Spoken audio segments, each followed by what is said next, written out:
This is Snake. Can you hear me? Good. The mission is simple. Put your geek pants on and infiltrate Foxhound. If you need backup, contact Ken and Chris on their codec frequency. Ready? Snake out. In 3, 2, 1. Hey, Kenneth. How you doing, Chris? Fantastic. I'm doing good. Thank you, Snake. Thank you, Snake. This You're a is great just guy. great. You're a great This is guy. Episode 2. 3. Oh, I thought the first one was two-parter. Yeah, but this is episode 3 because This is episode 3 of the million. because our spare time outside of this is slim, so we're shooting episode 3 right now. Yeah. And then we're gonna do episode 2 next. So we don't even need a separate clip for outtakes. We'll just keep the outtakes Yeah. in. Yeah, fuck it. Because I It's gonna already, be 12 already hours. missed that one. 12 hours at the last episode. I'm not fucking cutting shit with this. You get everything. You get everything. All right. Okay. So Okay. yes, episode 3 of the million. In hopefully one part. Oh, man, crazy. Well, it's that time of year. Yeah, it's the spooky season. That's right. Ghosts and goblins. Yes. And Pennywise the Clown. Yeah. Barely he's out there now too. I guarantee you, Just eating children and box office we money. go to any Halloween, like, shag or whatever, Oh yeah. we'll be swimming through a sea of Pennywise. Oh, I know. I went to Spirit Halloween and the Pennywise shelf was cleaned out. It's like, here's the Pennywise. There's like a red nose left over. I wonder how many are actually going to be, like, Tim Curry's Pennywise. Yeah. Because I have a feeling they're all just going to be, like, the Joker Pennywise. Yeah. Or people will be confused. It'll be like Tim Curry from like the fucking shoulders down. With like the new Pennywise head. Like, you guys. See, like, Renaissance Ruffle. Or yeah, the Renaissance Ruffle. With That the big... threw me. I'm not even going to kid you. I saw that. I was like, I don't know about this. But, I mean, still. It works. I still have to watch that movie, actually. Yeah, oh, it's so good, man. Yeah, that might be like my new favorite horror flick. James didn't really care for it. He said it felt like a Netflix movie. Interesting. But, you know, Oh, whatever. yeah. Warner Bros. Doesn't care what James thinks. They got like $500 million in the bank. Yeah, they made bank on a horror flick that they thought for sure was just going to be like, we'll just do this to shut people up. Yep. That's it. Yep. So. So, Okay. so yeah, if you haven't guessed yet, this is our horror Halloween, not special because it's just an episode, but we're going to talk some scary movies today. Yeah, that's going to be the sole focus. We decided that we're going to pick our 3 favorite horror flicks, and then next year, do the same thing all over again. Yeah, number 4 to 6, the movies that didn't make that top 3. That's right. And then whatever happens in between, because there's always good horror flicks coming out. You Yeah, just have to watch them. Simple as that. Happy Death Day we were talking about. Happy Death Day, I'm looking forward looks to. I really can't wait to good. see that one. I'm actually curious to see Jigsaw. Jigsaw, yeah, you know what? Like for me, after the second one, I could care less. So Yeah, it was the third for me. Like the first is a masterpiece, yeah, wow, and then the second was good, yes, and yeah. then the third was. I didn't finish it. Like I was trying, and I was like, I can't do it. And then when you Wikipedia, Yeah. you find out like, well, this guy was working with Jigsaw, and that chick was working with Jigsaw, but then they were working against each other, and Yeah. blah blah blah. blah. Oh, this guy's back from the first movie. Yeah. Hey, remember that guy that we killed horribly? He's actually still alive, Yeah. and he's working with He's Jigsaw. the puppet master, you know. Oh, did you think Jigsaw died? He did, but then we brought him back. Yeah. Just, Like, so anyways, Jigsaw's coming out, and of course that takes place after Saw 7, the final chapter, which wasn't so final. it never is, though. It never is. Never. Why would you call? Don't put final on any horror title. They should learn that by now.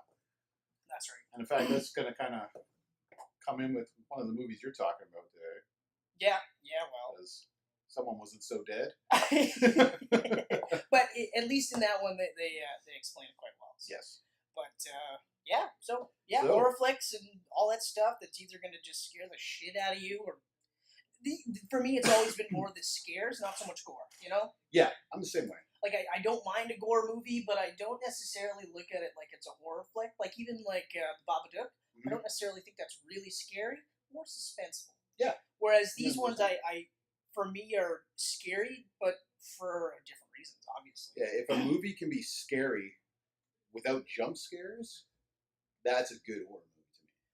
Event Horizon has jump scares, though. Yeah, some of them have some jump scares, obviously.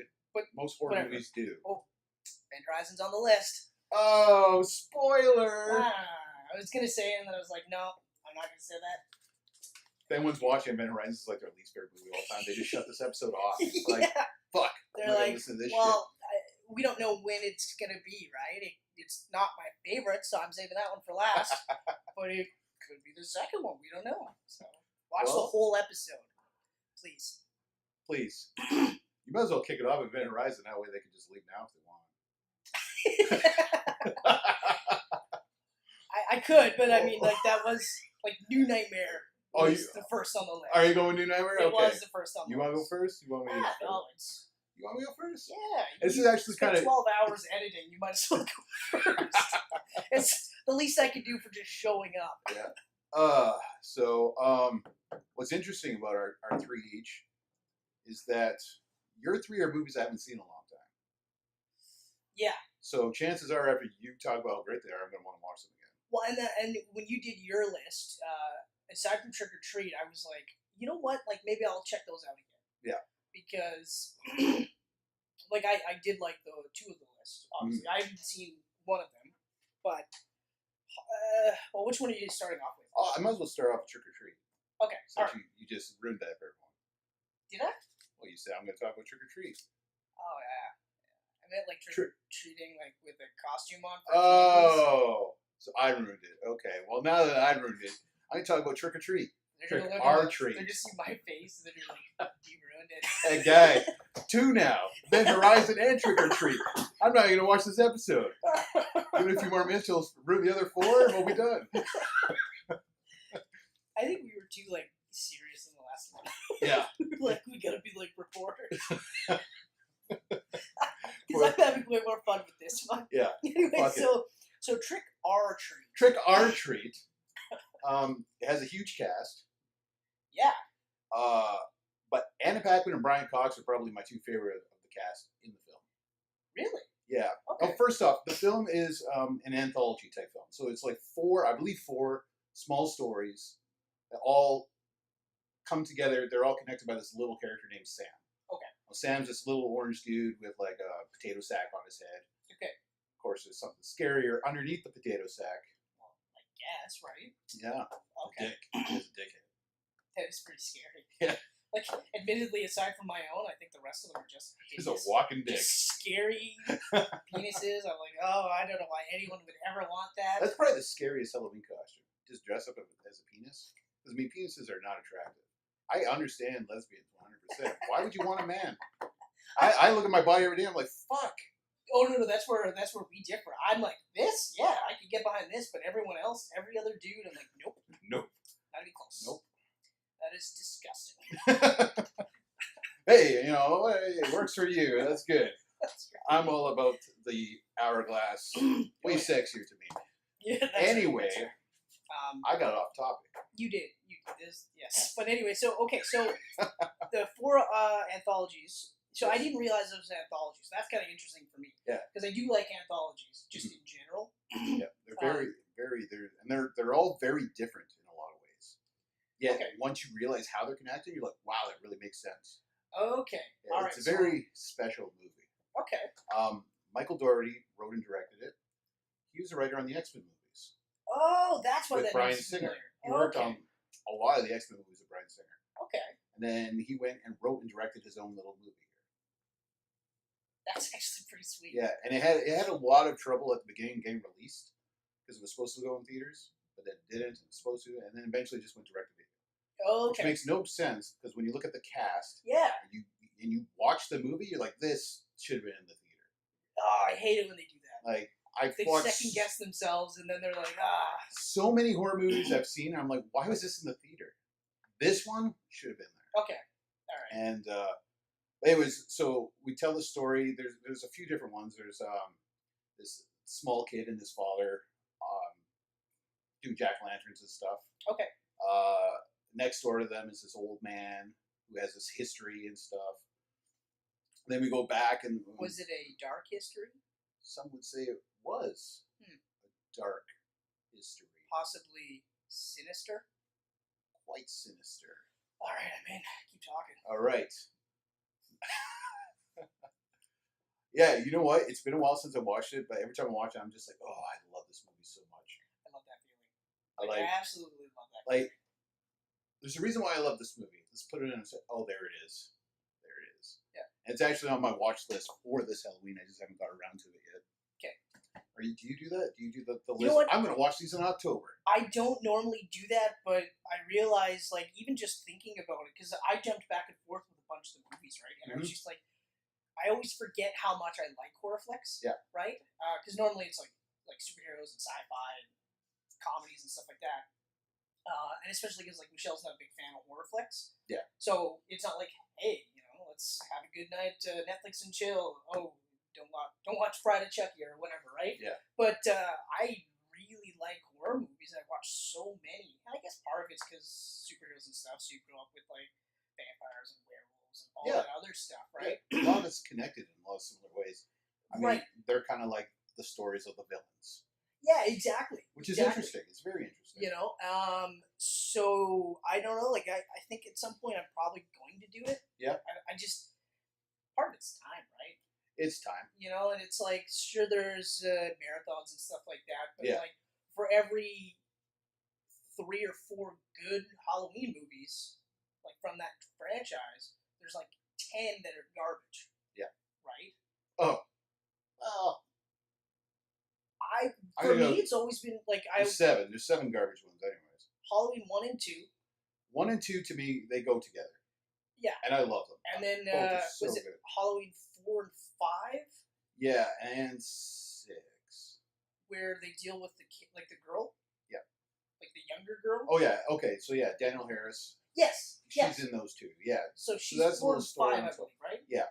Okay, so those for me, those are the ones where I'm like, okay, all right. Like, I mean, they're just really good without saying like, well, the sequels carry on, so it's not really Halloween. It's like, whatever, fuck it. I like H2O. I like H2O. Yeah, I remember. I like H2O because it has that modern teenage feel, like the Scream movies and everything. It has that more. And I think that's why I didn't like it, because while I liked Scream, I didn't like I Know What You Did Last Summer, and I didn't like any of the other. That's right. ones. You didn't like any of those. Urban Legend and whatever else came out. I never watched Urban Legends. No, but that's one of those ones where I've heard was better than I thought it would be. It is. It's good. It's decent.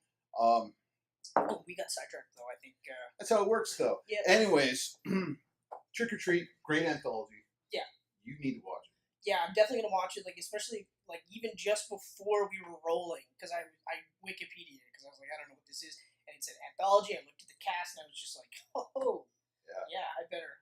It's good. And it's fun when you look at the cast. You're like, wow, almost all these people were in the X-Men movies. Well, yeah. And then as soon as you must have been like chatting it up with them during set, Well, yeah. Well, I mean, like, let's face it. Like, Anna Paquin, she was well written throughout that whole series. Yeah. Brian Cox, his character, even though it was a tweak on the Stryker character, really good. Actually, I really liked. Plus, he's a great actor. He's so good, and like he's one of those guys where I would see him in movies, and I'd always just like, and I would just keep on. I wouldn't pay attention to him. It was X-Men 2 where I was like, "Fuck, this guy is good." That's right. And after that, I paid attention to everything he was in after. That's right. And I even went back and went, "Oh, Brian Cox is in this." Yeah, and I did the same thing. So I perked up in the X-Men 2, and then immediately after that, it was the Bourne Supremacy. Right. Right. Yes. Yep. And then of course you rewatch Bourne Identity, and you're like, oh fuck, he's in that too, and and then Bourne Ultimatum. It was just not so much Bourne Ultimatum, obviously, but still. So then every time I see him after that, I'm just like, okay, like it almost like you perk up in the movie. It could be like a terrible movie, and all of a sudden you're like, oh wait a minute. Oh, Brian now Cox I'm intrigued. And there'll be a lot of times where I'll watch a shitty movie, and then I'll go, this movie's garbage, however, somewhat saved by this performance. This performance should not have been in this movie. Yeah. Because it was just too good for that. I don't know how they got lucky. It's too good for that. Like it's almost like no one told that actor at that point in time that this is a fucking garbage movie. Yeah. You could just show up drunk, no one's going to care, and they were just like, yeah, go ho, and everyone around them are just so bad. And he's just like getting in there like, this is the greatest role I've ever had in my life. Then he's done and going, oh my god, that was a garbage movie. Why did my agent say I was good for this? And you I got a paycheck. You only hope that that's the kind of role where other people see him and go, the worst fucking movie ever. Yeah. He was great in it, or she was awesome in it. She was the best thing about it. Bring her in. So. And I'm finding that a lot because like I do the 31 movies for Halloween. I make that list. Yeah. usually because of scheduling and everything, there's days I can't, 4 days, 5 days in a row, I can't watch a movie. Right. So when I get that day where I'm doing nothing, I'll watch 3 in a row and catch back up again. It's ridiculous. But I've been watching a lot of movies this year where I'm like, oh, but that performance. Yeah. And that's happening a lot, especially in the smaller independent movies. Because they don't have a big budget. No, of course. They don't have a big budget. And sometimes they stumble across, like when I wrote a movie that we shot. Right. Which hopefully one day people can watch. I've got like it's slowly coming along. I've even got my balls crossed to get this thing out. It's called Quiver. It's about mutated ticks. I'll throw the link up here so you can watch the trailer. Yeah, the trailer looks sweet. Like, I gotta be honest with you, I can't wait to see this movie, even though I wasn't in it. You're busy, man, selling TVs. No, that was during college. Right. That was you had your broadcasting thing. And I literally had like no time. I barely had time to jerk off. But you made it. Of course, why not? Man? That's why you're here today. That's why I get 4 arms of steel. Nice. But no, we really lucked out with that. We had no budget. Couldn't pay anyone. Yeah, I know. And we had a couple really fantastic actors on that film. We lucked out big time. So I hope you get to see that. Especially the scientist with the blood splatters. Oh, yes. We're not going to say anything because that person knows who that person is. But that is it's so good. It has that 80s feel to it. And I really hope people can see that. At least, you know, I want people to see the performances. Because the guys we got on that movie, guys and girls, they were fantastic. Yeah. And I want those performances to be seen. Anyways, that's Trick or Treat. That's actually my second favorite horror movie. Oh. Okay. Okay. I figured I'll end it off with my first favorite. I'm going to end it off with my first favorite as well. So, Trick or Treat, go watch it. So good. And if you have seen it, comment below. Let us know what you thought. Right. So, okay, so my, I guess, third favorite. I'll do third it. favorite? I'm going to go like 3, 2, 1. Okay. Okay, so my third favorite. Probably the way I should have done it, but whatever. Bro. Yeah. My third favorite, and it was literally just going through the catalog in my head, and I was like, I hadn't seen it in forever, but I remember the first time I saw it I was like, whoa, because it was genuinely scary, and it was around the time with Scream, because it was like 95. Okay. So Wes Craven's New Nightmare, so that's the one. So this was the reboot, or yeah, I guess it was a reboot, really. It was a continuation of the story, but I think it was meant to be like a reboot to kickstart the series, because they came off Freddy's Dead, the final nightmare, which, you're right, it wasn't the final. Never the final. Freddy's Dead, and Freddy's Dead is interesting because it's just a slapstick, gory movie. You know, and I remember watching that and was surprised because when I was a kid, I think it was 4 or 5, I begged my mom to let me watch Nightmare on Elm Street, and she said, it's really, really scary, and I said, I'll be okay, and I was so scared that I actually fell asleep because I had my eyes closed. I fell asleep, I had nightmares for like weeks, so I remember... Hey, he's going to get you in your dreams, right? You're probably afraid to sleep. Right, like I remember being so scared from Freddy, that when I watched Freddy's Dead, I was like, wait, what the fuck? This is hilarious. You know, like, there's nothing really scary about this at all. Like, this is just funny. I mean, and I watch, like, all the movies. I've seen every single one of them. Yep. Even the remake, okay? And I find, like, aside from the first one, New Nightmare is probably, like, that would be my second favorite of the whole series. The first one didn't make the list, mainly because I really liked that they did it in the real world. So, like, this is they actually, like, the actress who played the first girl in the first movie is her, like, real name. So they use her real name, and they use Robert Englund, and Wes Craven's in it, and it's very, like, meta because Wes Craven's talking about how Freddy has been released since Freddy's dead, like, so he's in the real world, and so there's that aspect. There's the aspect of a revamped look for Freddy, so now it's not just the glove with the claws, now it's all part of his hand, and they do, like, a crazy bone structure to it. They, like, ugly up his face a bit more. His face is quite hideous in New Nightmare. Yeah, like you know, it's still recognizable, but it's still like it's just like it's different. Like, he looks scarier. He looks like he's gonna fucking cut your nuts off. You know, he's not gonna be making jokes about it either. Which, like, when you watch them all and you see them build up to that, when you get to Freddy's Dead, you're like, okay, well, they were gonna get to that point anyway. Mm-hmm. But I mean, like, except for the second one, because that's a terrible movie. It's a really bad, like, Freddy movie. Yeah. I think it'd be one of those movies where if it wasn't in the Nightmare on Elm Street series, it'd probably be really good, because, I mean, it's dealing with, like, homosexuality and stuff like that, which is really, like, in the late 80s, you would almost never do something like that. No. You know? Oh, I'm actually surprised when I watch horror movies. I'm like, wow, this could have been the earliest film I saw that talked about this kind of stuff. Right.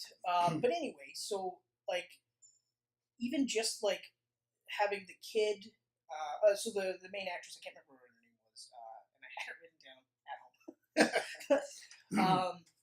I also told myself I was going to try not to use my phone as blatantly during these things, because, like, even Michelle's like, oh, you're looking at your phone? And then she's like, did you seriously just Google that? When it was Stan Lee's last name. I was like, yeah, I literally just did. You watched me do it. But anyway, so she's got a kid, and the kid is autistic. And I was saying this to you, like, before we started filming, that I think, like, the kid has been autistic in New Nightmare. He was autistic in Mercury Rising with Alec Baldwin and Bruce Willis. And it's like, I was actually going to Wikipedia and see if he really was autistic, because he played it so many times, except for in Full House. But who would notice? Who would notice that? That's right. But, like, so of course he's really good, and he sees Freddy, and he starts being the kid, like the guy that doesn't want to sleep now because Freddy's in his dreams. And his mom's freaking out because she's like, well, how do you know? Because I've never shown him the movies. He doesn't know anything about this, right? And, like, it just ramps up, and it is gory, but it's not, like, so gory that it almost takes you out of the movie. Mm-hmm. Like, I mean, it's Wes Craven, and it's his baby. Yeah. It was his, like... No, he did the first one. He did the first one. He didn't direct the sequels, though. He didn't do the second one. I think he came back for the third because he was so mad. He did do some in-between, okay. I think because he was so, like, pissed that they did a sequel without him, and that's what it was. Like I said, like, not a bad movie. It's just, it doesn't fit. Whereas when you get into Dream Warriors, that fits, and then when you delve into Freddy's backstory in the fourth one, and it gets a little bit more into, I think that was the one where he had the kid. The Dream Child. Yes, that's right. Because then the fifth one, no, I'm missing one, actually. There's the Warriors. The Dream Warriors, I believe, is 3. This is 3. Child. I think Dream Child is 4. But I could be wrong. Oh, that phone is tempting, isn't it? It is. It really is. Like, now I'm just like, oh, wow. But anyway, regardless. Yeah. It was just one of those, like, even with, like, the remake of Nightmare on Elm Street, where they, like, really made it look like he was burned, like his nose was melted and stuff. Yeah. I liked that. I thought that looked really cool. And I also like the actor. Jackie Earl Haley or something? Yeah, that's it. Jackie Earl Haley. Yeah. Okay. And I thought he was, like, a really good fit for that. Yep. But what they did with A New Nightmare was, like they ramped it up without getting cartoony. So, you know what I mean? Like, it was just like, okay, all right. Like, it was still Robert Englund. You knew it was him. But, like, now he had the, like, gross gashes and stuff like that. And this was all ingrained. It was all part of him. It wasn't a separate piece. It was just really, really cool stuff. And, like legitimately scary, where you're just like, oh. Yeah. Oof, you know? I haven't watched that since probably close to release date. Yeah, like, well, and I mean, admittedly, like, I it was in chunks, so I didn't watch it all in one stretch. But, like, I mean, just the fact that it's the actress from the first movie, it's Wes Craven, it's Robert Englund, and they're all, like, in the real world. Yep. There was another thing, too. There was earthquakes, because it's in LA, right? Right, yeah. Yeah, and then, like, there's, like, a crack happening throughout the movie, and it's symbolizing the crack in her sanity. Because, of course, now she's going like, well, fuck, this was a movie I was a star in. now is this happening in Why real is this life? happening Like, 20 years later? did Freddy kill my husband? Is he trying to kill my kid? Like, are all these people dying because of him? Is he real? You know, Yeah. it's just, and I thought that was really cool. That's really neat. So there's a couple of layers to it where you're just like, and it's not like, say like Fight Club where some people have to watch it a couple of times, Yeah. or like 12 Monkeys where sometimes you have to watch that movie a couple of times where you're like, like it's not that heady, but it's enough where you're just like, okay, all right. Like I guarantee you, I didn't pick up on a lot of this stuff when I first watched it. This is 22 years ago. A while ago. I was too busy going like, holy shit, Freddy's scary again. Oh my god, right. But I'm not laughing at all. What's going on? There's nothing funny about this at all, and I think I'm just gonna go and hopefully sleep tonight. But when you rewatch it, because I'm one of those guys that like, and I know you are too, where I will revisit movies. Yep. And my favorite movie, I revisit constantly. Oh, I'm the same way. And much to the dismay of my wife, who's just like, again? Yeah. I still remember this movie. I got Michelle to watch this movie. My top favorite. I got her to watch it all the way through, and I commend her for it because, and we'll get to that shortly. But like, that's one of those movies where like if I'm flipping channels and it's 20 minutes towards the end, I'm watching it. Nice. Or if it's like it could literally be the last scene just before the credits, and I'm going like, and I'm looking to see if it's playing again so I can record it and watch it. Because, and after watching New Nightmare, I think that's going to be one of those ones that I'll revisit. Especially because... Yeah, I'm very curious to rewatch it now. Especially because, like, with the remake, they did a lot of really cool things, but I realized that, like, I didn't like that they actually flat out established that Freddy was a child molester. Mm-hmm. I almost prefer the ambiguity in the first one. I know why they did it because it's heavy. You know what I mean? Like in the 80s, and we're talking about killing kids. So then you add on the fact that we're killing them in their dreams, and this is horrible, and it's molestations as well. Mm-hmm. But like, I mean, I get it. Like, I feel like it was good enough that he was just a child killer. Mm-hmm. They didn't have to add that in there. Like, you could have the undertones, but just saying it it's like, it's too much. Yeah. And I mean, like, for me personally, that's one of those things where I don't even like to see movies or TV shows. And rape.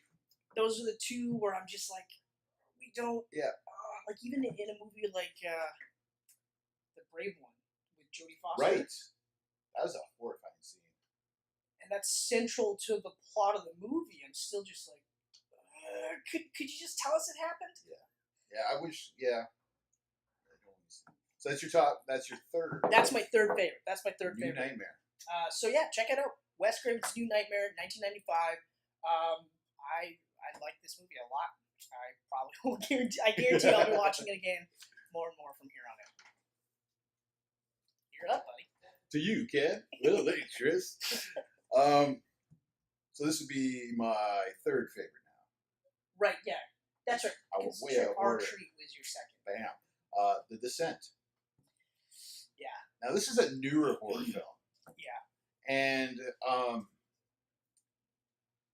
you know how I like to write movies on the side and everything. So when I have a screenplay going about spelunking, like cave diving type of thing. So when I see movies like that come up, I'm very curious to watch this. Right. I wanted to make sure I'm not doubling up on any ideas that are happening. Of course. So I saw this group of women as the cast, which I thought was fantastic. Such a great idea to see. Like, I literally felt the same way when I watched this. Like, just because usually, in these type of movies, you got that hero guy and the girl needs to save him, right? Yeah, and especially in a group, there's like this stereotypical character. So like you've got the jock guy, you've got maybe the nerdy loner guy, but take off his glasses, he's gorgeous. And then you got the slutty girl. Yeah. Then you got the smart girl. who may or may not be a virgin. They'll probably say she is. Usually a brunette. And then it's black character. And then the black guy. I hate to say it like that. It's that's awful. how it is. It's awful right? because usually when you see that the minority character in a horror movie, you're like, and don't get me wrong, he's gonna die first probably. What I thought was kind of interesting was that they still kind of did the character tropes within this group of women. But I agree. Like when I first watched it, I was like, "There's not a guy in this movie at all." I know. Wow. Okay. Intriguing. Yep. I dragged Adrian and my wife to go watch this at the theater. And wow. Smart. I had goosebumps. It was so scary. Yeah. Like, it is a horrifying horror film. And I watched it because you watched it and you liked it so much. Yeah. Because at the time I had like movie channels. Mm-hmm. So when it came on, I was like, oh, okay, I'll check this out. Ken said it was awesome. Yep. So yeah. Yeah. So good. So good. And like I was talking earlier, jump scares in horror movies, they're obviously scary. They're jump scares. They're called jump scares for a reason. Yeah. That's right? it. So, but this didn't really have too many jump scares. Like, the closest thing to it was the camera part. They're in night vision, going back and forth between the girls. And they go to one girl, and this underground creature is standing behind her. Right. Now, holy shit, but it's not like it jumped up behind her, right? Yeah. Like, it's just standing there. And that just, like, wow. Yeah. And she didn't know because they're in the dark. I know, and we didn't know. No one knew. Like, and I thought, like, I remember when I first watched it, and I won't take up too much of your time. It's just because I watched the movie, right? Yeah. But, like, even without the cave-dwelling monsters, did they even call them anything? I don't think they really did. No. Well, why would they, right? Because there was no mythology. It was just they were there. Just like... Even before that, the lead-up to it was very scary and suspenseful because, like, in a real-world situation... It was a real-world... Like, you're like, and then the one chick, like, accidentally almost killed the one broad? Mm-hmm. Or did kill her? I can't remember. Almost. Almost killed her. That's I don't think anyone really... I don't think anyone dies until the monsters. Right, but I mean, even just that there, and she was trying to be like, well, it was the right thing to do type of thing, and I remember just being like, that's fucking crazy, because you've got, like, the pickaxes, you're literally in a cave, yep. No way out, you guys all have to band together to get out of this thing, and then all of a sudden they add the monsters in, and you're just like, what the fuck? Yeah. And they were gross. They're horrifying. Just like the ears and the blind-looking eyes. Which I thought was a great touch. Like, I immediately... And it took me a couple of watches where I was like, okay, like, the monsters really worked. I thought the first couple of times I was kind of like, I wish they didn't do it. It almost seemed too easy. But then sometimes, like a new beer, you know, you have it a couple of times, you're like, this is actually really good. Yeah. I liked that they were blind, huge ears. Yeah. But even, like, they're all just kind of, like, gross grouped together, and they're like all over each other. Like, it was just really like gross. Gross. And they don't hold back on the gore. No. Like the lead actress, I believe her name is Shauna McDonald. I think you're right. That sounds right to me. She's a fantastic actress, though. She starred in a werewolf movie I watched last year that was really good. Howl, it was called. Howl. It's about this group of people going across, I believe, just England on a train. The train dies in the middle of the night on the tracks in the middle of nowhere. Interesting. Yeah, and they're surrounded by a pack of werewolves. I've always been a sucker for werewolf movies, so I'm in. Very good film. Those ones are really hard to find good ones, though. Yeah. So, she's a great actress, but there's one part of the movie where she falls into, like, this pool of blood. Oh, yeah. and she just like, and it's that moment you're just like, ugh. But it was also that moment where she just, like, she stood out of the blood, and you see that look on her face, and you're just like, oh, I'm about to see the birth of, like, a new Ripley or a new Sarah Connor, or, like, she's about to fuck shit up. I think enough of this. At that point, isn't she, like, she's it? She's the last one? Yeah. That's right. Yeah. And I liked that feeling, too, because I was like, holy fuck. Yeah. You know? And the ending of the theater had a different ending than the movie you got on Blu-ray. Okay, so so if you haven't seen it yet, we're gonna do spoilers. Just skip ahead. The ending that I saw was the fake out, where she climbs out and she survives. She gets in the truck. And you're literally like, you have enough time to go, oh, and made it. Cuts to her waking up in the pit, like she's still in there. Never got out. She never got out, and they're now calling all over her, and I remember just being, oh fuck. Right, and that's the ending you get on Blu-ray. I believe it's the unrated one, but I think it's the only one available on Blu-ray. Okay. I don't think the theater, unless there's like maybe the special features. Maybe. But I remember watching it again on Blu-ray after watching it in the theater, and just go, oh, and then going, whoa, change the ending up. Because in the theater, she got out on the truck and she drove away. But yeah, as soon as you said that there was a different one in the theater, I was like, there's no way Yeah. They didn't end it like right when she got in the truck. She got in the truck, drove away, and it's fun because there is a direct-to-video sequel to The Descent. Yeah, that brings her back and everything. But they go off the ending of the theater version. She wakes up in a hospital. Well, yeah, they would have to. You know, they would have to. Right. But that actually ties into some of the things that I like in horror movies, where when they're set in the real world, and then it's like, what happens afterwards? You know, like so, like in her case, so with the theatrical ending, she lives.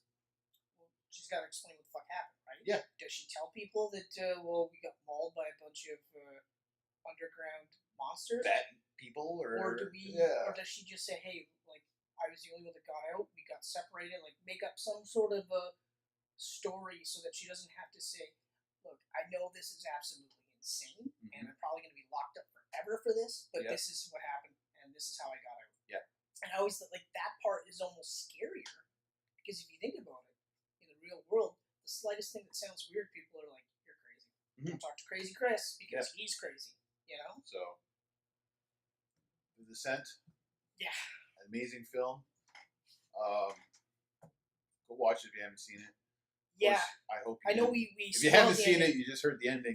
I know we spoiled the ending, but even knowing the ending, it's still just one of those movies where everyone does a really good job of selling it. And I know, like I said, that at first I wasn't really big on the monsters. And I mean, if you are, great. If you're not, whatever. But it was one of those movies where by the third time I watched it, and that's the thing, I kept coming back for it because there was enough good things in it that I was like, you know what, I'm gonna just, and then finally, like, it just clicked, and I was like, oh my god, this is so good, you know.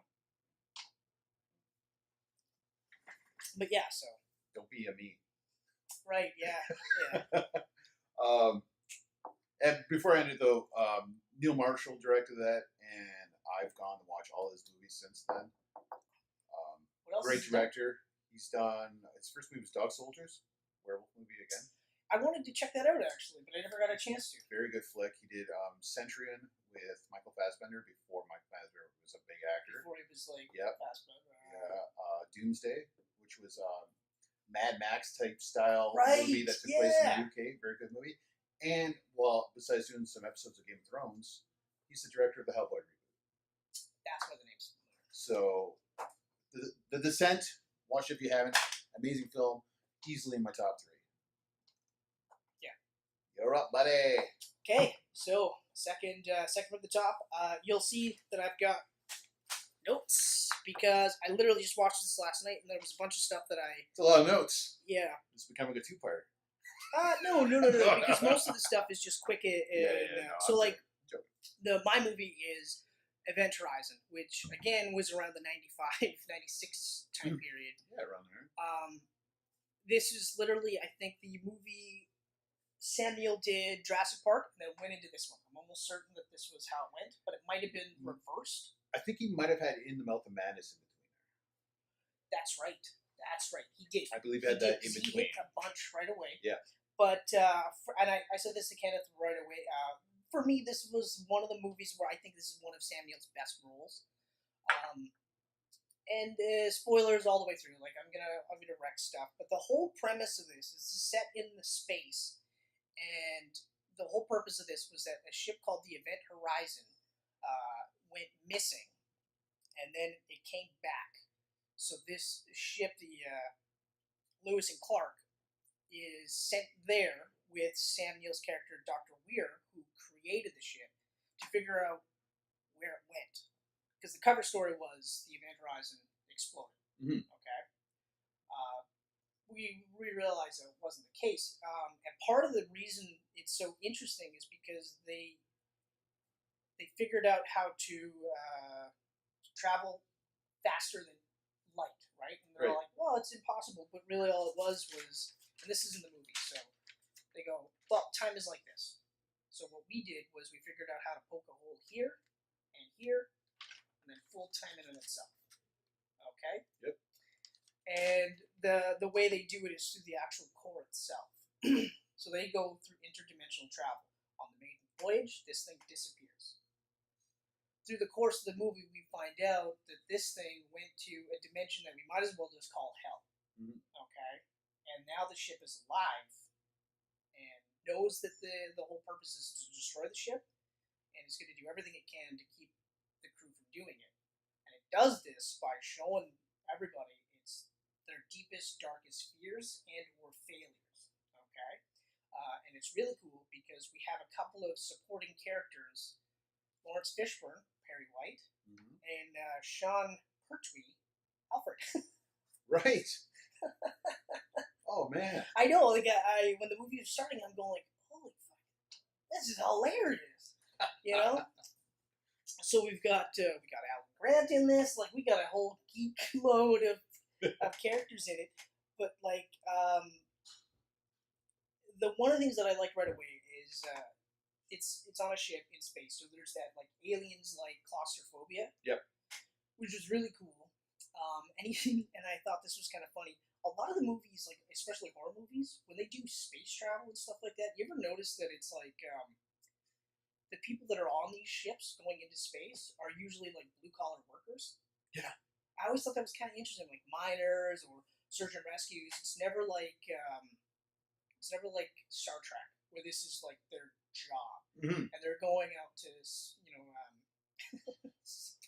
new life and new civilizations, right? It's just these like miners, like, oh yeah, you're gonna go into space. Well, we'll pay you a ton of money, and it's like, you're a miner. We're gonna send you this ship made of metal that you're not gonna mine anything on. Sound good? Yeah, exactly. What? And it's nothing glamorous about it, right? Yeah. But so there are jump scares in this. There's quite a bit of them, but rewatching the movie, like I forgot that there was jump scares, and then when they were, and I know like that's a common complaint with horror flicks, but this was biggest jump scare comes when you're like directed by Paul W.S. Anderson. Whoa! Yeah, I actually like this movie. Wow! Whoa! Unbelievable! But yeah, like the jump scares, I'm not saying I don't like it. If a movie has a jump scare, I'm not like. But it was like enough in between. Yeah. What I mean? And like, of course, this is kind of those movies where they start to really build the tension, and once they start to, like, even just once the ship sort of wakes up and everything starts to happen, it's just like even just something as simple as having like, how like in all the big blockbuster movies, there's like that womp, right? Oh, womp. The Christopher Nolan effect. The Nolan effect. Right? Yeah. Well, this one, they have like this low level, like just. Like a heartbeat, so then you kind of pick up on it, and then you're just like, oh, okay, and then like they do like sort of like a pulse every time the core starts to wake up, or even just kind of open its eyes, so to speak. And I really feel like that's kind of what it was doing, because like it's hard to describe the core. It's one of those like two circle things, and then it'll like sort of just kind of go up, and the lights go on, so it's almost like, okay, I'm up type of thing. Yeah. But even just the core itself really looked scary. Like once they got into the actual core room, and they do like this weird, like it almost felt organic, and they showed clips of the ship, like when they went on the initial voyage and stuff like that. But like just the design was like just enough where you're like, oh, this is unnerving is the word, and like. What I really liked with Sam Neill, and this is what I was saying, like why I feel this is one of his best roles, is like, so Alan Grant, just a nice guy, just a good stoic guy, you know what I mean? Human. With Dr. Weir, he starts off, and almost immediately you're like, there's something off about this guy, even though like he was having some of these horrifying visions before he even got on the ship to the Lewis and Clark to find the Event Horizon. There's something off about him, and of course, as you get into the movie, you realize what exactly it is, and really what it is that that's his baby, Yeah. He created this thing. He doesn't want this destroyed, and he's the one that gets consumed by it the most, So that's page 1. See? You thought it was going to be that long. You thought it was going to be that long. But even, like, the design of the Event Horizon almost looks like a monster. It really does. Like it looked like just that scary fish, in the sea of stars, right? And I was like, that's one of those ones where I probably noticed it, but it's been like 10 years since I've seen it. No, it's been about 10 since I watched it. Yeah. So when I watched it again, I was just like, oh, like the height structure looks like teeth. This looks like eyes. This looks like fins. Like, it was just really like, oh, okay. So it's the kind of thing where you're like, yeah, this looks like it's gonna kill me. I'll stay on this shit, thanks. You know, but even just the way the shit gets you, like, I liked that it was your deepest, darkest fears made real. But then they even have like a couple of quick shots of what it's like in the other dimension, and like just horrifying. But horrifying because there's not a lot of CGI, and especially in the actual scenes themselves with humans and stuff, there's really no CGI. Yep. So then when you see, shots of people like tied up with like almost like barbed wire, you see like the cuts and stuff like that. It is real. It's more real than it would be if it was all just CGI. It's very Clive Barker-ish. Yes. And yes. I watched Event Horizon before I actually watched Hellraiser or any Clive Barker film. So watching that, it's just like, holy fuck. Yeah. And it actually, when I heard people going, oh, it's like a Clive Barker film, I was like, I don't know if I want to watch a Clive Barker film because this is fucked. Yeah, and I mean, this like, is so fucked up. We're talking about like Clive Barker. This is a perfect time to reference him too, is because like with Hellraiser movies, I never watched the first one. I watched the second one and the third one. The second one was crazy awesome, but that was one of those where like they did just a good enough job of being like legit scary, but also had enough gore in there. Yeah. Where you're like, oof.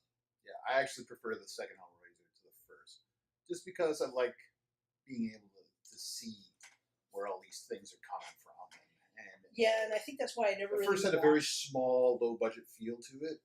I think that's why I never really watched the first one either. It was because like, and I was already like, you watch the part where they ramp everything up, so then it's kind of hard to go back to that. Like, it's not like when you watch, what was it? I watched Friday the 13th 2 before I watched the first one, right? Yeah. So I had no idea, and I mean, like, you're conditioned that it's Jason. Yeah. So then when you watch the first one and you realize it's not, that's a great, like, you're not losing out on anything. No. It'd be like watching Friday the 13th 3 and then going to 2. That's how I feel like. The Friday the 13th films are kind of like, they take place in the same universe, but they're telling their different stories. So you can watch that second before the first. You can watch the third before the second. Like, easily. It's not hard. I actually think the third is probably my favorite of all of them, to be honest with you. Just because I really love the final girl in that film.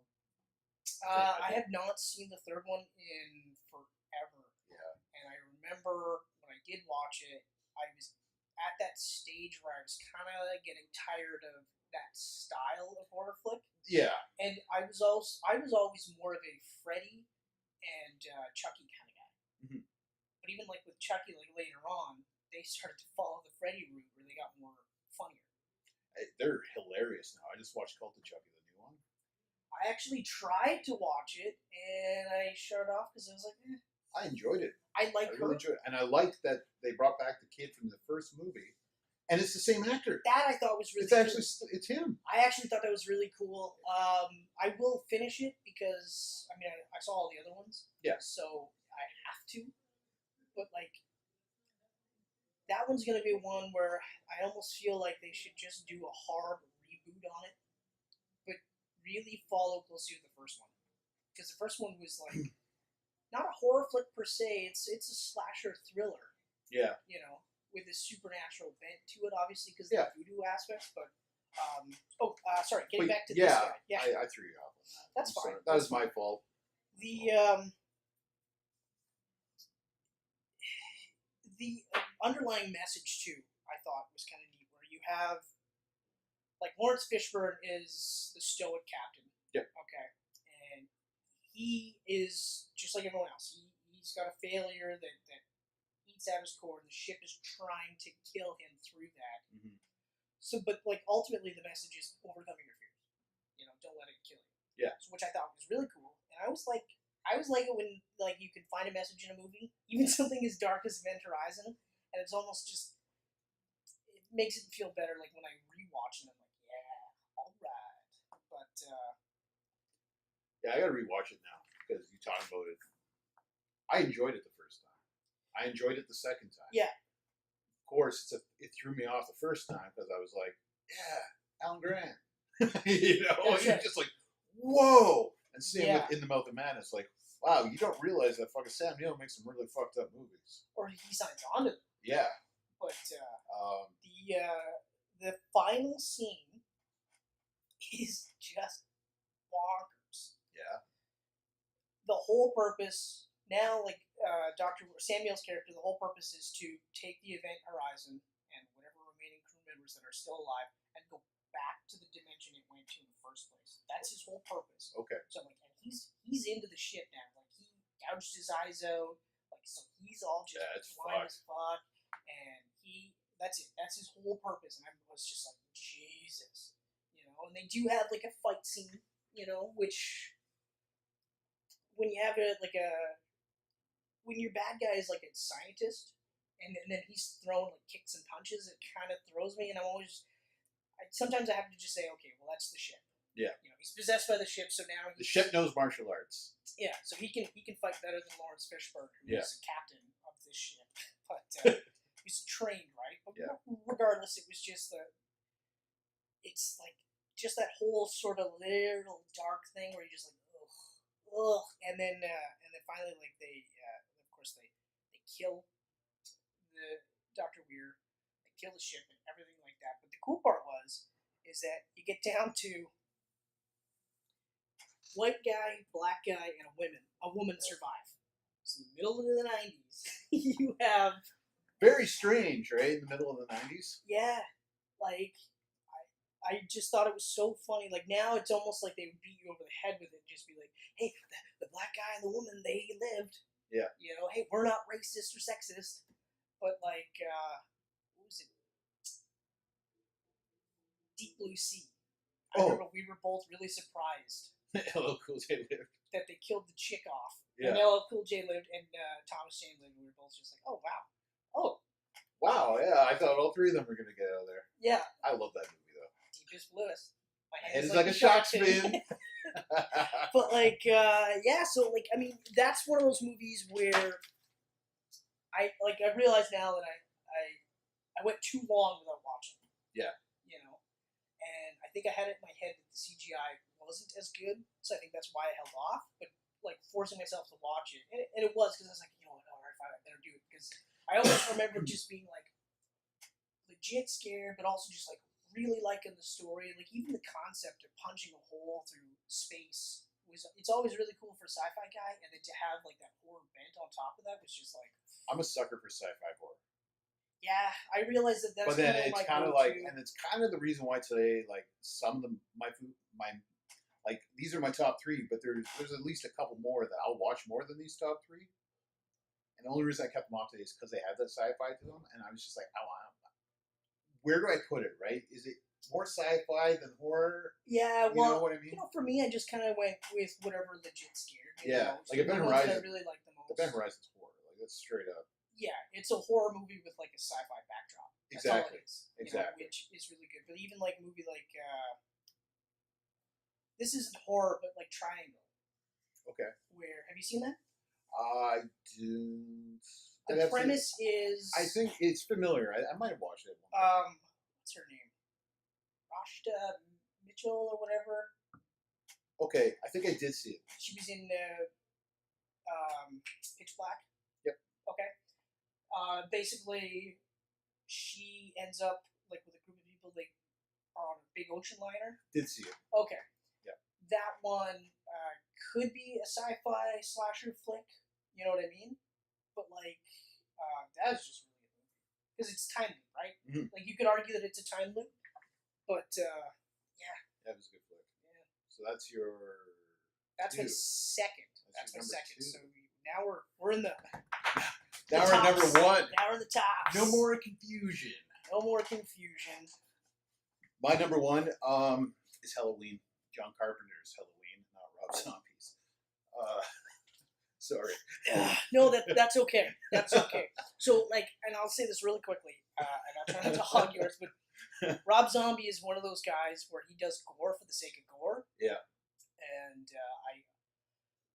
certain movies works. Like House of a Thousand Corpses, horrifying. Horrifying. And that's probably why I didn't want to watch watch the Walrus movie. Oh, what, Tusk? Tusk, yeah. Oh, okay. Because I was just like, some of those scenes, I was like, my brain literally should not be seeing this. Kind of fucked up, Tusk. But then you see, what's the prequel to it? Well, sequels, Devil's Rejects. Yes, that was really good. That was amazing. That was really good. Not that scary. That is like 100% spin off. Like the genre just totally switched. Yeah, like you went from this horrifying, gory. Yeah, it was Texas Chainsaw Massacre.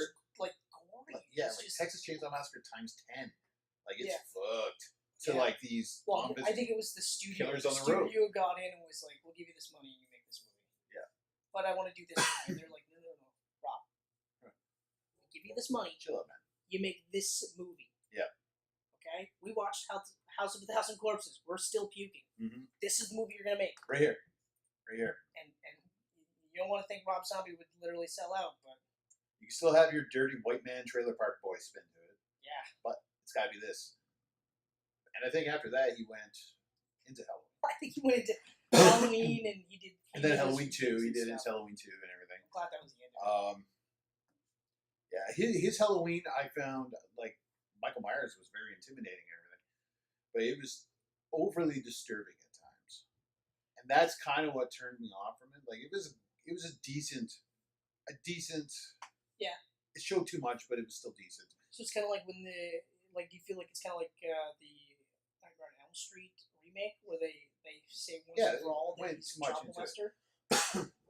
I didn't need to see an hour of young Michael beating up kids. You know what I mean? Like brutally murdering and shit. Like I didn't need to see that. Like the first movie is so perfect. Fucked up kid goes to the asylum, breaks out of the asylum, comes back to chase down his fucking sister. Yeah. Boom. Like just that's it. Simple. I agree. Like no supernatural stuff. You know, he's just a crazy guy who just wants to kill his sister. Yeah. And anyone else that's going to get in the way or whatever. Yeah. Continue. So I'll let you take the lead. Like we both seen this movie, so it's not like I'm gonna. But I'll try. Well, no, that's fine, man. That's the whole purpose of this. But Halloween is my favorite. At the same time, it's also one of the horror movies I can watch the least amount of because Michael Myers scares the fuck out of me. I can watch Freddy, I can sleep. I can watch Jason, I can sleep. Michael Myers, I watch more so the first two movies than the sequels, but his white, expressionless mask just burns into my mind, and I will fucking lay awake at night because he legitimately scares me. He's a horrifying horror villain. He's legit scary. Yeah, and it's funny because it's just a William Shatner mask. I know, and it always cracks me up. Yeah. Like, and they say it too, like, oh, it's Captain Kirk, but it's like that doesn't mean shit.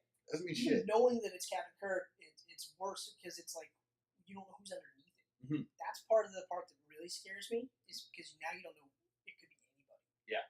Right. So he can take that mask off, and because we've never in that movie we don't see his face. No, and that's kind of another reason why Rob Zombie's version kind of just like broke it all because you see what's under the mask. This is just like there's so much mystery behind him, and that mystery makes him even scarier. You know, like just seeing him stand beside a fence and then duck in, or seeing him stand in the clothesline and the sheets are blowing around him, and breaking through the closet, like just like he horrifies me. He really does. It's legit, yeah. Like I have to agree. Then I'm actually not happy that you pointed it out like that. Yeah. Because now I'm probably gonna be like, well, tonight I'm not sleeping. Yeah. You know, like 14 beers to pass out tonight. And it's like I don't have to watch the whole movie either. Like if I just see a snippet, like just a little trailer, or like boom, his mask is in my head, and I mean that's saying a lot because it doesn't really have any jump scares that I can really think of. No, because that's a slasher. That's part of the slasher. Yeah, genre. it's that's knowing he's there. Yeah, just seeing a glance of him, just like that. You're just like, oh man, ladies, he's right around that corner. Yeah, and it's eerie, like just And Jamie Lee Curtis is incredible in it. She's so good. She set the standard for Final Girls. Exactly. I love Final Girls, the movie. Like, I love watching a woman just like, and not like she's just a normal schoolgirl. Yeah. And then she gets this courage and she fights back. I'm not dying today. Right? Yeah. And to me, that's just better than seeing a guy. I don't know what it is. It's not as sexist, though. It's just like, a guy can, seeing a guy fight a guy, it could be anything, We get that from action movies all the time. I see it all the time. That's right. When I see this girl, this young woman, she's not like, in the army or anything. She doesn't know fighting. That's right. She's just fighting for her life. Well, and I think part of it, too, is there's that aspect.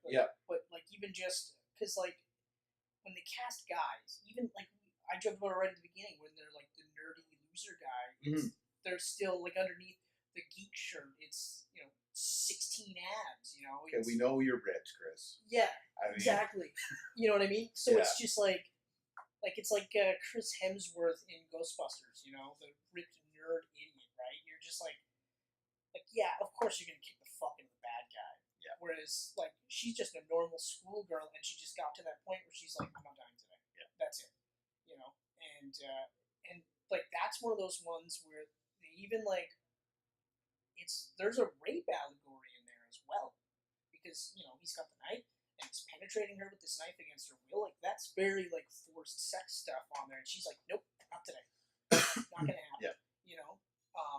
And I only reference that because like they talked about it a bunch of times with that character, but like I like that she set the template for that sort of like the final girl. Yeah, like there's earlier slasher type movie. Well, there's Psycho. Friday the 13th. That came after. Halloween was 78. Oh, maybe 77, but it was late 70s. All those other slashers didn't come till the 80s. That's right. The only slasher I think that's really ahead of it, besides Psycho, is Black Christmas. I believe that's earlier than Halloween. Yes, I think you're right. Which is really fucked up as well. That's another one. Yeah, that's really fucked up. Psycho, I don't know if, because that's not a final girl, though. Because she doesn't live. Yeah, she gets killed. But slasher, I think right. Yeah. That was probably the earliest I could think of, because that was the 60s. That's right. But no, that's right. Black Christmas. I always forget about Black Christmas. That's always been one of the ones where I've wanted to watch the original. Yeah, it's so much better than the remake. Yeah. Creepier, way creepier. Wow. Like the guy's voice on the phone, it's eerie. But even just like the way those movies are shot too, it's like they're almost shot like in a gritty filter. Yeah.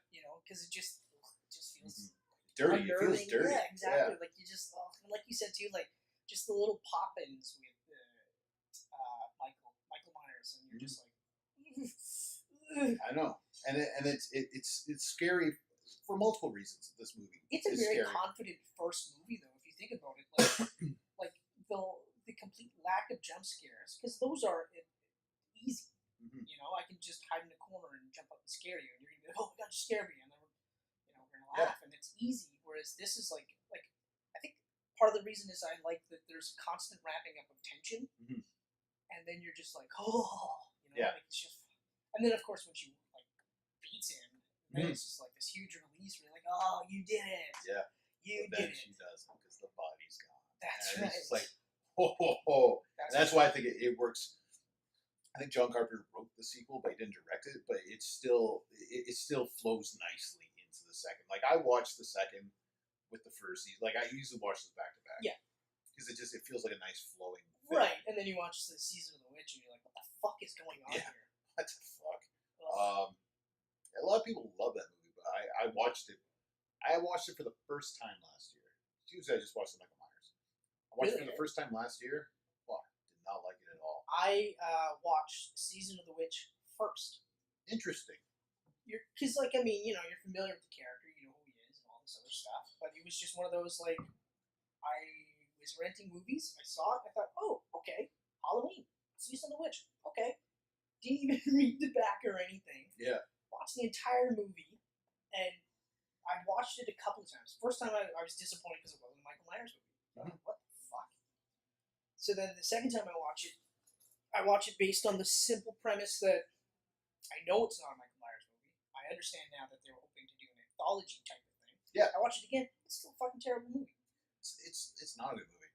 It's a gore movie, and it's not a horror movie.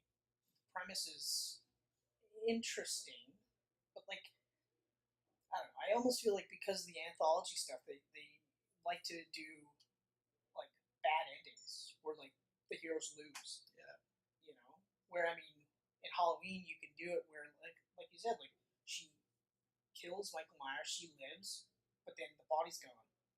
So she still won. Mm-hmm. We just have to wait and see what happens next, right? Yeah. So I actually went back and watched the original. The second one was the first one I saw. Okay. Because I was at home with pink eye when I was in high school. Which is scary enough as it is. I was watching the Sci-Fi Network or whatever, and I watched Halloween 2. It was horrifying. But then I went back and watched the first one after that. Way scarier than the second. Yeah. It's just something just unnerving about it. And it takes place in Haddonfield, I believe, Illinois. Small town, right? Mm-hmm. It's scary for us because we live in small town Thunder Bay, right? So like so much of this was like Jamie Lee didn't know she had this brother, and all of a sudden here's this fucker coming after trying to kill her. Like I was just like, wow, what if I have this other sibling out there who wants to kill me? I'm in this small town. Like so much of it just hit home, and it's eerie. The score, like that's probably the greatest horror theme of all time. I have to agree. Like Friday the 13th comes close second, I think. Friday the 13th, the only thing that really like always jumps out at me is that like right away you're like boom, Friday the 13th. Right. This like even the music creeps me out. Yeah. So I mean, I can't really say anything else. Michael Myers, ultimate horror villain, scares the fuck out of me. Yeah, he's. That's my number one. Okay, good choice by the way, actually. Because like Halloween was one of those ones where, like I said, like I was always more the Freddy and Child's Play guy, but that was one of those ones where like I was legit scared. Yeah. I wasn't like because Child's Play is a suspenseful thriller slasher type thing. Still, it's scary, but it's scary. Yeah. It's not like. Like even though like you get to the end of that movie and she wins and then you get to that body thing and you're like, oh fuck, fuck, you couldn't just kill him, right? Oh god, I have to sit through a million movies with this guy in it. That's like Halloween. It feels real.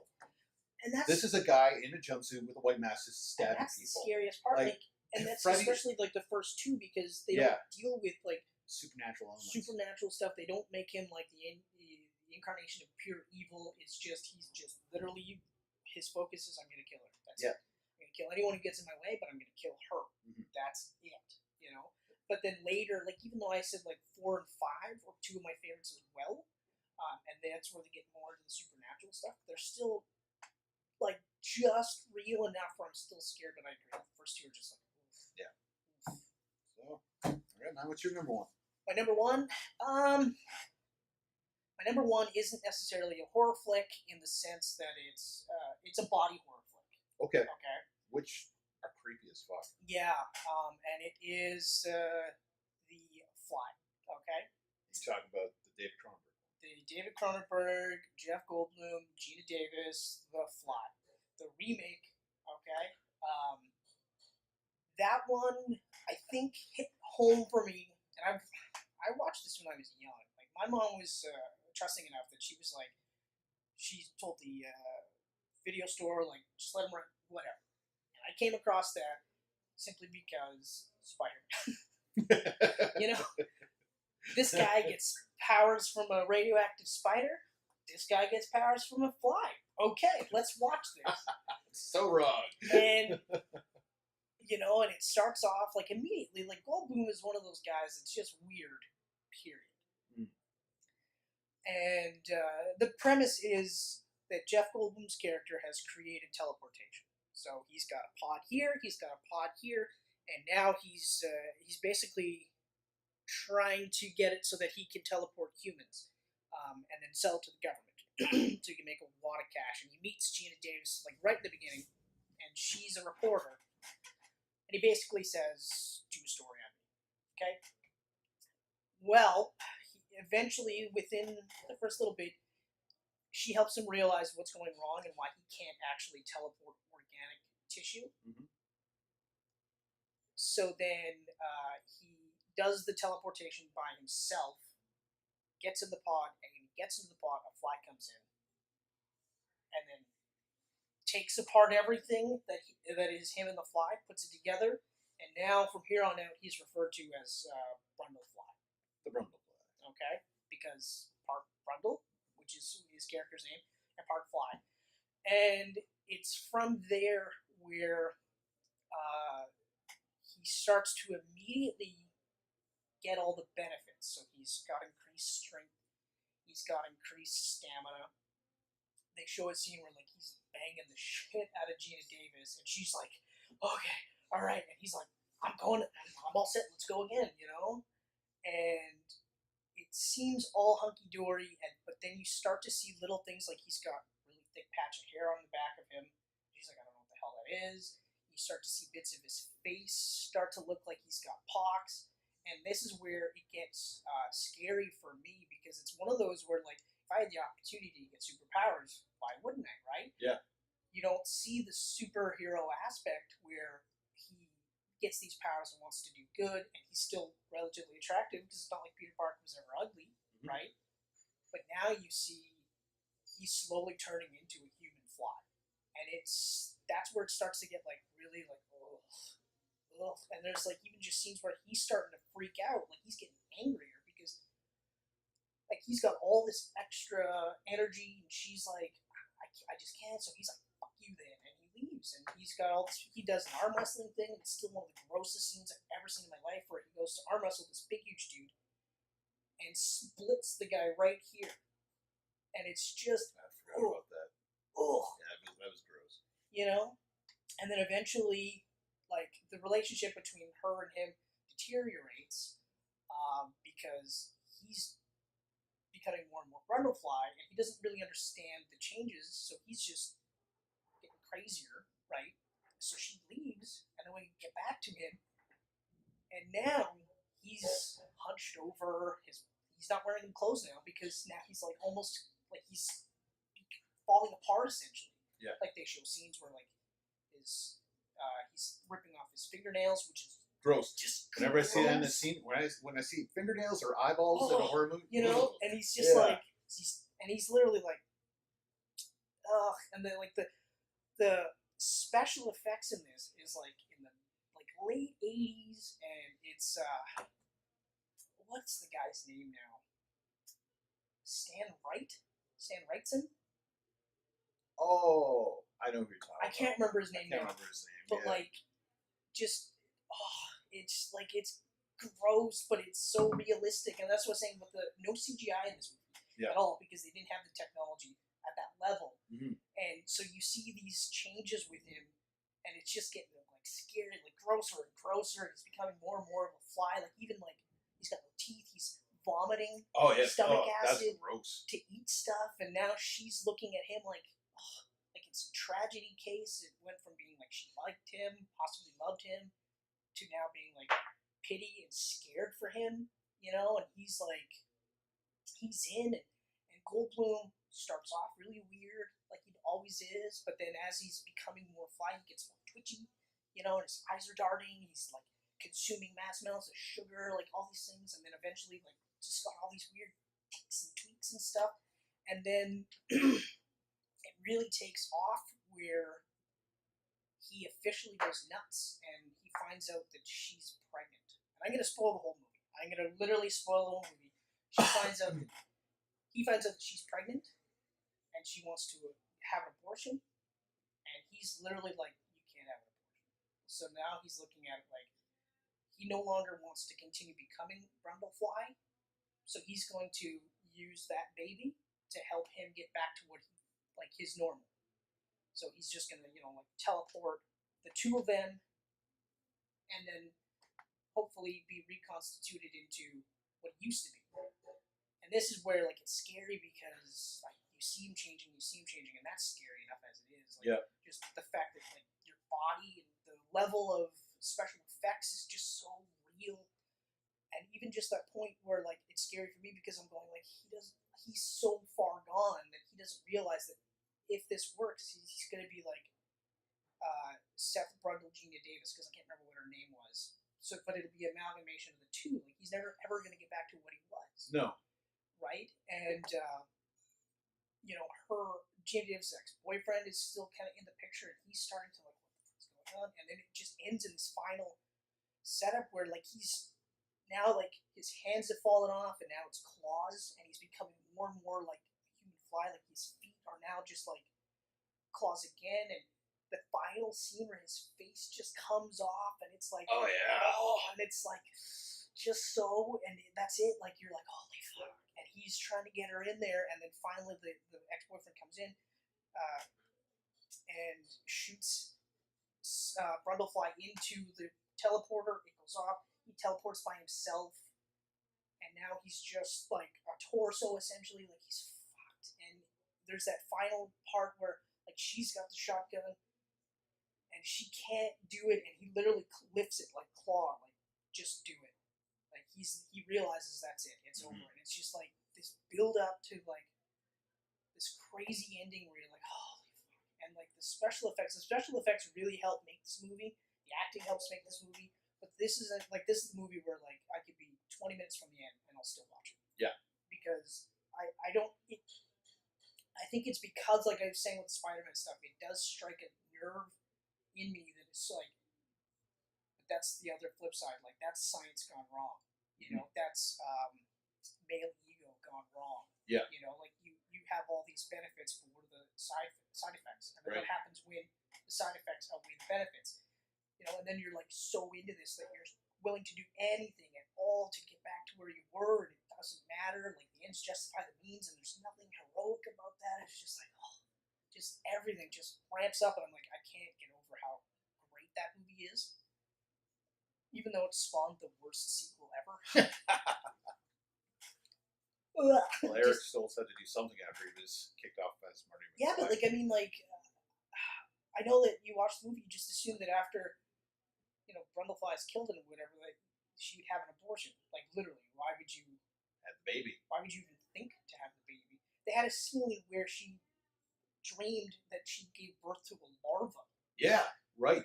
That scene is gross. Ugh, that's so gross. Gross. Yeah. You know, and I mean, like, as it stands right now, as a man, I'm never going to be able to give birth to a child, right? Advances in modern medicine, we don't know. But the second I have in my head that a larva is going to come out of me, I'm like, I'm never. No. Tie those tubes up. I'm not having a kid. Yep. Fuck that shit. So the fact that that spawned the sequel is just. But yeah. Like I said, like the special effects, every stage that he goes through, and then like he gets like crazier and crazier. It's legit like scary in that sense that like that could be anybody. Like that could happen to anybody, and like I said, like that pursuit of greatness, of what happens and at what cost, like It's the thing about those old horror movies from the 80s and 70s, and like the practical effects before there was CG, way scarier, way more real. It doesn't take me out of the movie. Like, it's easier to look at a CGI movie and go like, well, that was scary, but like that's not real. Yeah. Whereas this, like, it's real. Like, it's a costume and it's fake and it's all that stuff, but it's real costume. It's real fake shit. Yeah, like bring up Paul W.S. Anderson quickly. I watched Mortal Kombat again, which I loved as a kid, right? The CG is so bad in it now, it takes me right out of the film. Right out. Like, I think if you would have done Reptile with practical effects, it would have been way scarier. Well, it would have been, but then you still had the shots of the guys flipping slowly through midair. Yeah, the movie still sucks at the end of the day. But, yeah. I mean, just looking at my list here, like, Trick or Treat and the Descent, they're not from the 80s. They're rather recent horror films. Mm-hmm. But they're all practical effects. Yeah. So CG. Yeah. And that, I don't know, I love practical effects. So do I, and I mean, like, even The Fly, like, for it to be a remake, you know, which, like, even the original, it's, like, the guy loses, he gets a fly head and a fly hand. Yeah. Special effects there are actually really good. Yeah. You know. At that time, too. But the premise, I love that they took it and they went, like, they ramped it up, they set it in the 80s, and they set it in the real world, they made real world applications like Hollow Man. Yes. Which I rewatched and it's terrible. It's so bad. I know. I watched it with Michelle on our honeymoon, and she was just like, he watched Kevin Bacon's Hollow Man on your honeymoon? Yeah. What I the know, like, fuck? as I'm saying this, I was like, wow, you're the most romantic guy in the Good thing you world. were already married at that time. Oh, yeah, well, I locked that down, and then it's like, let's watch a garbage movie. But I mean, like, I remember just being like, and it reminded me of The Fly because I was like, that is a remake that doesn't negate the original.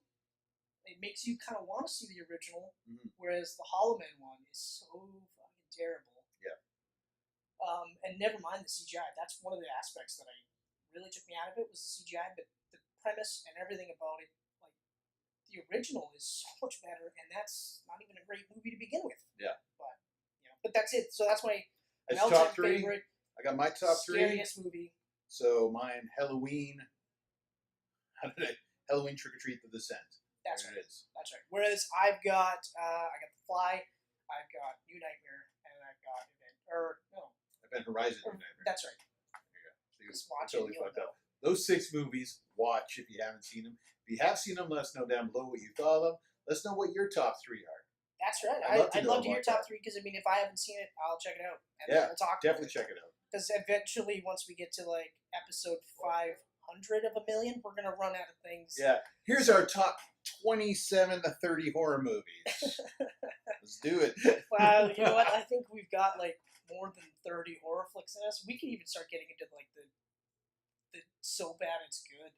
Oh yeah. You know, like was it Bad Moon? Bad Moon. Yep. With like the 8-foot tall muscle man werewolf. Ripped.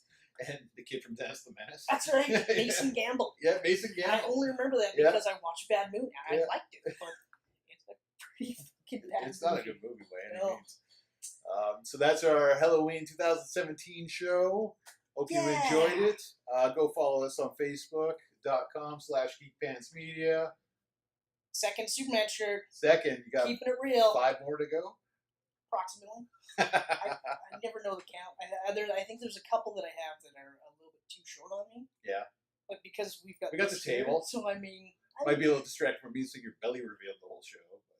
Yeah, just especially because the angle will be like you're looking at my dick and Right. just your belly button's just bringing me in. I don't fucking. Geek Pants, eh? Geek Pants. Instagram.com, Geek Pants Media, and Twitter, Geek Pants Media. Chris, thank you very much. Thank you.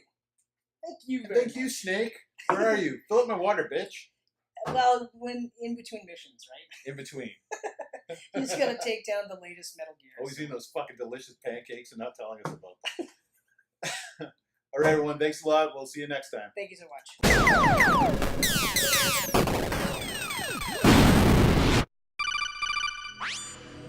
These pancakes are delicious.